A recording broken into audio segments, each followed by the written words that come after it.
Today I want to talk to you about credentials. Do you remember back 70s and 80s, before, well, even up into the 90s actually, OBD1 on vehicles, onboard diagnostics 1, that was a federal emissions level. That's when we first got rid of carburetors and put on computers, because the emissions standards from the California Air Research Board in the late 70s, early 80s, they added so much compliance crap to a carbureted vehicle. I know all of you can remember, if you grew up with a 72 F-150 or F-100 or whatever, square body Chevy, that thing had like 3 vacuum lines on it. It didn't have any smog pump crap. By 1988, if you open the hood on a Cadillac, there was 400 miles of black rubber hoses. There was devices all over that nobody knew what the heck they did. So electronic fuel injection came in very well accepted. I would say very well accepted. Maybe it scared people at first. But it added so much reliability to a vehicle. Guys, cars in the 80s, when they had a carburetor, like a Rochester Quadrajet, Chevy 305 with a Rochester Quadrajet carburetor and full-blown emissions crap. It was EGR and vacuum recirculation stuff. There was pipes all over the manifolds. There was junk everywhere. In the 100,000 miles or so, every vacuum line on the car was crunchy and rotted. But you didn't know that it was leaking. You didn't know that vacuum signal wasn't going where it needed to go. So the thing cars did not last the 300,000 miles that they do now. That came out with fuel injection. I'm sidetracking already. Maybe I'm going down memory lane, some nostalgia here. Well, let's just say this. Credentials. If you had that, if we went back to 1992, 95, and you had your 86 Cadillac Eldorado, and you took it to the dealership, Cadillac dealership, where the service techs have been trained, they've gone to ASE certification, and they've got all the crap on the wall, and they got it on their shirt. They bring the car in, you bring the car in, it's got a certain gripe, and you go through the front office, there's a contract, there's insurance policies, there's waivers, there's this, there's that, there's lawyers involved. It's a corporation. And they've got the ability to say, we're the top dogs. You bring that car to them, you pay top dollar, it takes 4 days, and you have to bring the car back 3 or 4 more times because the gripe is just not getting fixed. Maybe that tech that got that job is young and not good. Maybe he's green, maybe he's this, maybe he's that. At the end of the day, the credentials were there. Cadillac, General Motors has licensed this dealer and sent these people for training and all this stuff. But if your car didn't get fixed, who gives a damn about their credentials? What you wanted was that guy who's working out of his backyard that's had these cars for years, and he figured out what it is, and there's just that one thing that gets overlooked, and maybe it's a rotted vacuum hose here or there. And that guy goes and gets in there in his backyard with no sign out front. That's not even what he does for a living. He probably goes to work for a living, but fixes cars on the side. You bring the car to him, you don't sign a damn thing, you do a handshake, you tell him what it's doing. He says, I think I know where it is, I'll call you tomorrow. You come tomorrow, the car's fixed for real, correctly, and you say, what do I owe you? And he says, XYZ, $150, whatever, and you hand him cash. He does not give you a receipt. There's no warranty, there's no nothing, but you walk away, you drive away with the car fixed. What's the credentials? The car's fixed. The car is fixed. That's the credentials. Let's look at the medical system. You got high blood pressure, you go to your doctor to get it fixed. What does he give you? Medicine. If you stop taking the medicine, does the blood pressure stay down? No. So the problem's not fixed. You got diabetes. You can't control your blood sugar. What do they start giving you? A prescription for exogenous insulin that you have to inject in your stomach after you drink that soda. Is your blood pressure, your blood sugar under control? No, because insulin resistance, go away, Bella. I don't want you, go. Insulin resistance meaning the insulin receptor of your cells. Every cell in your body has an insulin receptor to get sugar out of the bloodstream and into the cell. The insulin receptors are being downregulated from the interior because the cells are filled with excess glucose. They are dying from free radical damage from oxidative phosphorylation of too much glucose. You are not exerting energy. You're not burning enough ATP, but you're eating enough sugar to make 10 times more than you're using. So the insulin receptor is being downregulated. So now the blood sugar, let's just call it the sugar in the hallways. The sugar in the hallways is measuring high, and the current medical system that is got more lawyers than anything else. It's got more precedent. It's got more standard of care. It's got more lawsuits. It's got more malpractice. It's got more ambulance chasers that are willing to go after that system if the doctor deviates from the standard of care. The standard of care is not care at all. The standard of care is destruction. Oh, you can't regulate your blood sugar? Here's some insulin. You've got downregulated insulin receptors from too much insulin. Let's inject straight insulin. That's so effing stupid, I want to punch my phone because I have anger management issues. The solution is to stop eating sugar and start powerlifting. Start gaining muscle, okay? Muscle, like fast twitch muscle fibers. Not this walk down the street muscle, okay?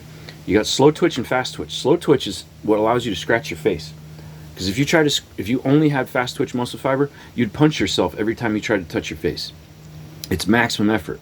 You do not grow fast twitch muscle fibers without exceeding the ability of the current resistance training level that you're at. So if you can only curl 25 pounds and you curl 5 pounds over and over, you're working on slow twitch muscle fiber. It does not have as much mitochondria as your fast twitch muscle fiber. Your fast twitch muscle fiber, that's your maxed out weightlifting, bench pressing, big muscles, Friday night looking like, I want to be Arnold Schwarzenegger. That muscle tissue, that fiber, has more mitochondria per unit than any other tissue in your body.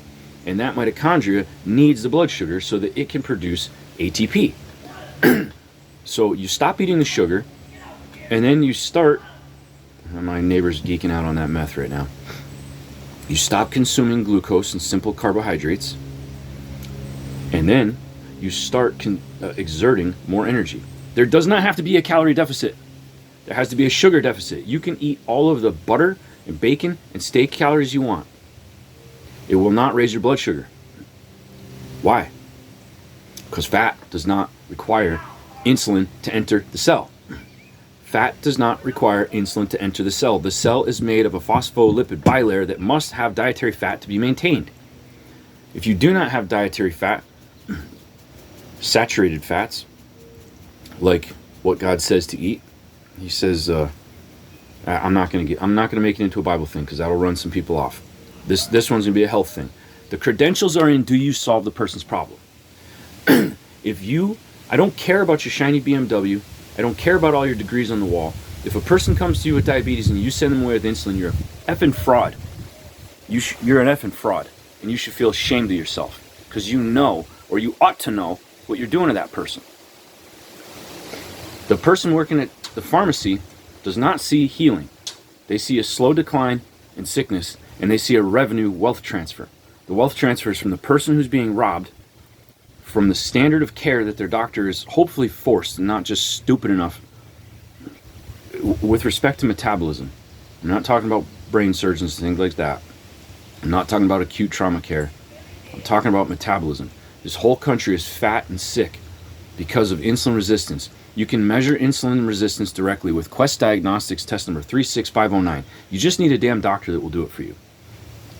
You can spend 10 years going from one specialist to the other, chasing down the comorbidities that come from the root cause of the insulin resistance. And no one will test the damn insulin resistance until you say, give me this test or I'll get another doctor. And if they will not do it, get out as fast as you can. They're not going to help you. You don't have to even have this test. If you are overweight, losing vision, have gout, have peripheral neuropathy, have high blood pressure, have a pounding heart, have depression, this is sugar. It's that simple. You're dying from sugar. Insulin resistance is the mechanism, but there's just too much sugar. You're eating too much sugar and you're exerting too little energy. Change those two things. Go ketogenic or fast. I just did a 12.5-day water fast. And I'm a skinny guy. I started at 170. I went down to 162, 12.5 days. Did not die. At day 5, I started feeling fine. I didn't even want to eat anymore. If you weigh 350 pounds, you can fast for 50, 60, 70 days and not die. Okay, it's psychological, but you're not going to die. There's more than enough stored energy there. In fact, your stored energy is what's going to kill you, and expending it is what's going to save you. So what are my credentials? The people that don't take insulin anymore that I have helped by telling them this very simple thing. Have I gotten any money at it? No. That's why the medical industry does not give this information, because they've got a damn good thing going. I live in a shack. You're looking at it. You're looking at the shack I live in. I can't pay for anything by curing people for free, except my ticket to heaven, because God says, heal the sick. Even if they don't believe in him, I'm to love them. If you're an enemy of God, you're an enemy of me, but I'm called to love my enemies. So I'm called to heal you. And that's my blessings, my pay, come from my obedience to the one who gives me everything I've got. So, am I a psychotherapist? Absolutely not. But if I can sit here in front of this camera and tell you about my childhood traumas and how they translated into a lifetime of not strictly female relationship problems, but primarily in relationships with females, my relationship with my mother, and the modeling that I saw between my mother and father. So there's two components there. There's the child to parent, and then there's the two parents, male to female. What was modeled to me and what was done to me, how I was raised, my parents love me. Don't get me wrong. And I forgive them both, and I have good relationships with both of them, and I love them both. But they screwed up. I'm screwing up my own. I'm doing the same thing. I'm in my second divorce. Woman that I love, mother of my children, and children that I love. I'm not relating to my children correctly. I'm not relating to my spouse correctly. And no one taught me how. What I was taught was completely wrong.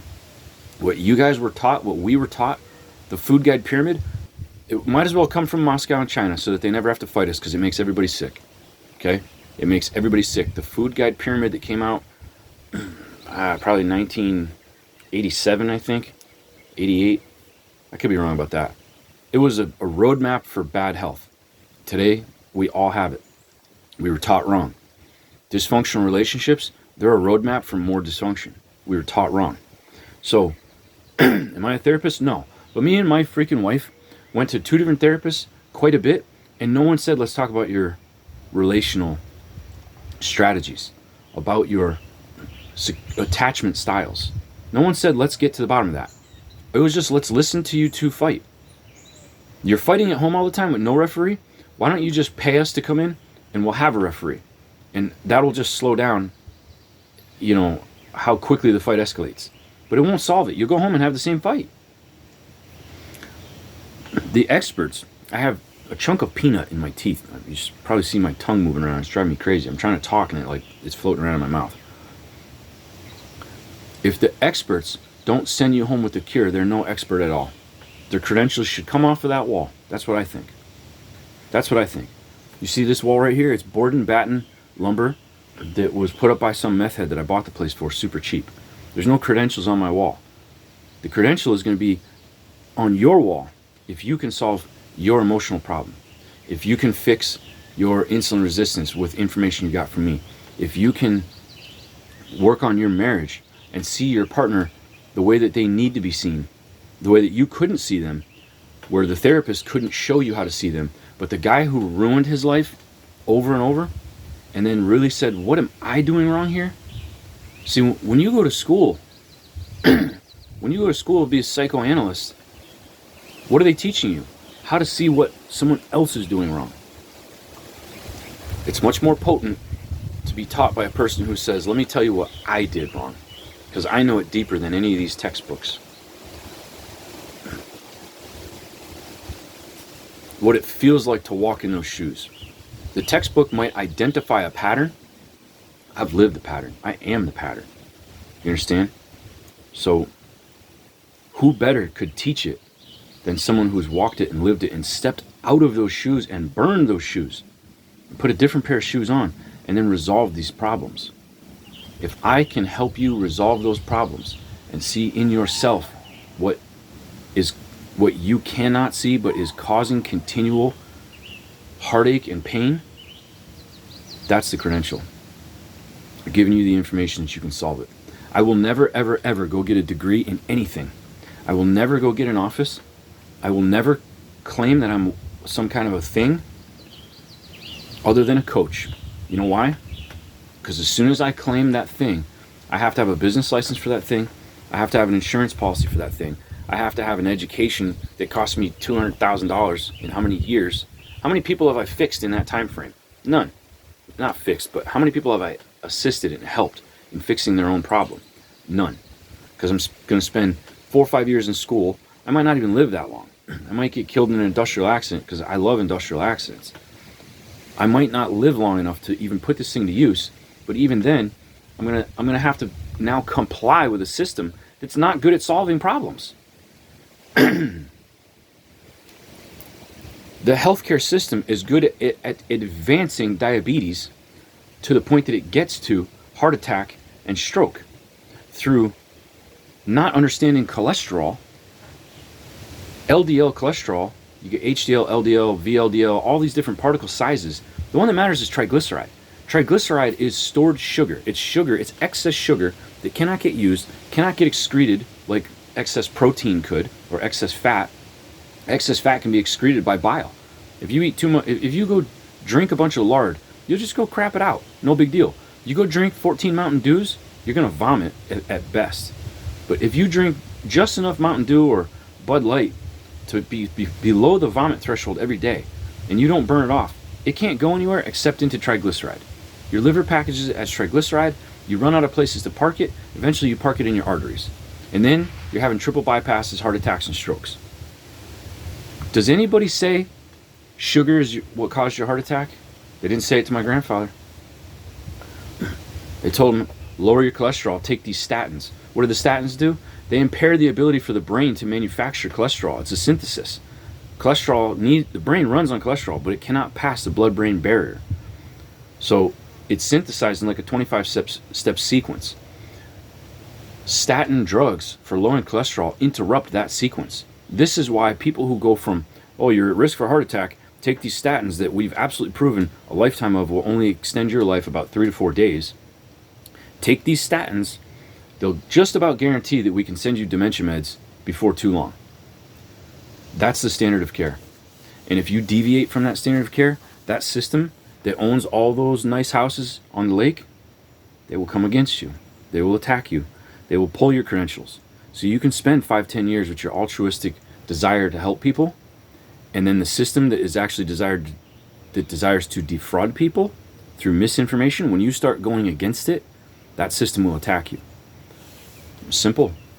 Don't ever have a label that causes you to have insurance. Just be a coach. Tell people don't eat shit. Can they sue you for that? If they can, I live in a shack. I can build another one. But I can't bring you back once you kill yourself from Mountain Dew and sweet tea. God said in Proverbs, too much honey is not good, and he wasn't joking. Insulin is the molecule of punishing gluttony. Kick it around.